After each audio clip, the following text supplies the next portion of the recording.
Hello hi കൂട്ടുകാരെ, നമസ്കാരം. കുറച്ച് നാളായി വീഡിയോ ഒന്നും ചെയ്യുന്നില്ല. സമയമില്ല എന്ന് പറയുന്നത് ശരിയല്ല, മടിയാണ് കാരണം. ഇപ്പോൾ ഞാനൊരു വീഡിയോ ആയിട്ട് വന്ന നെല്ല് നടന്നൊക്കെ ഒരു വീഡിയോ ഇതിന് മുമ്പ് ഇട്ടായിരുന്നല്ലോ. അപ്പം ആ വീഡിയോൻ്റെ ബാക്കിയൊന്നും തന്നിട്ടില്ല. ആ നെല്ല് ഇത്രത്തോളമായി, വളവിട്ടു, മരുന്നടിച്ചു. ഇപ്പോൾ ഇവർ കാളയും കൊണ്ട് വന്ന് ഇതിനകത്ത് കാടും പള്ളയൊക്കെ പൂട്ടിക്കളയുന്നൊരു സീനാണ്. നമ്മുടെ നാട്ടിൽ വലിയ കാണാനില്ലാത്തൊരു സംഭവമാണ്. ഞാനിതുവരെ നമ്മുടെ നാട്ടിൽ ചെയ്യുന്ന കണ്ടിട്ടില്ല. പക്ഷെ ഇവിടെ ഇങ്ങനത്തെ ഒരു പരിപാടിയുണ്ട്. കാളേനെ വെച്ചിട്ട് എടാ ഇത്രയായ നെല്ലിൽ കൂടി, നമ്മുടെ നാട്ടിൽ നെല്ലിൽ കൂടി മനുഷ്യനോ പശുവൊക്കെ ഇറങ്ങി ചീത്ത വിളിച്ച് ഓടിക്കുന്നതാണ് നമ്മളെയൊക്കെ കുഞ്ഞിനെ കണ്ടിട്ടുള്ളത്. ഇവിടെ നേരെ മറിച്ചാണ്. ഇതുണ്ടോ? ഇതാ ഇതുപോലെ പൂട്ടി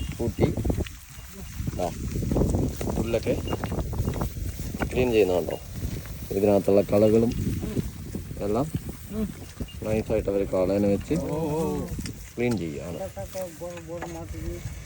വേണ്ട, ഇതിൻ്റെ അറ്റം നിങ്ങൾക്ക് കാണാമെന്ന് തോന്നുന്ന ഒരു ഗ്യാപ്പുണ്ട്. എത്തിടി നോടിയാ അച്ഛേ നോക്കിക്കോ.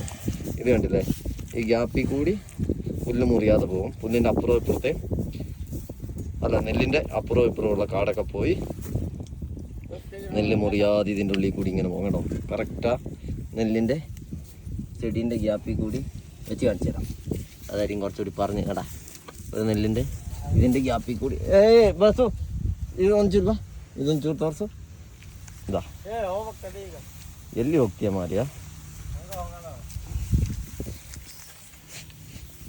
അമ്മേ. ഇത് കണ്ട നെല്ല് ഇവിടെ നിൽക്കും.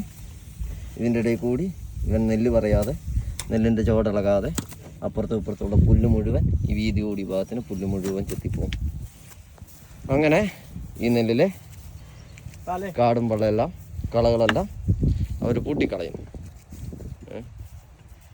ഏതാണ്ടൊരു 2-3 മണിക്കൂർ കൊണ്ട് ഇതിപ്പോൾ ഒരു 2 ഏക്കറിനടുത്ത് നെല്ല് അവർക്ക് ഇവിടെയുണ്ട്. ഇവരത് പൂട്ടി പോകുന്നതായിരിക്കും. അപ്പം ഒരുപാട് ലേബർ കോസ്റ്റ് ഒന്നുമില്ല. ആകെ 2 കാളയും 3 ആളും 2 മണിക്കൂർ കൊണ്ട് ഇതിൻ്റെ പരിപാടികളൊക്കെ കഴിയും. ഇതിനകത്ത് മുഴുവൻ കാട് പറിച്ച് കളയണം. കളകൾ പുല്ലുകളൊക്കെ പറിച്ച് കളയണമെങ്കിൽ മിനിമം ഒരു 10, 30, 40, 50 ആളുടെ പണി വരും.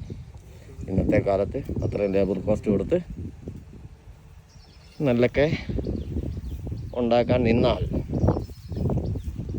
അവൻ്റെ ഇടപാട് തിരിയുമെന്ന് ഞാൻ പറഞ്ഞ് മനസ്സിലാക്കേണ്ട കാര്യമില്ല.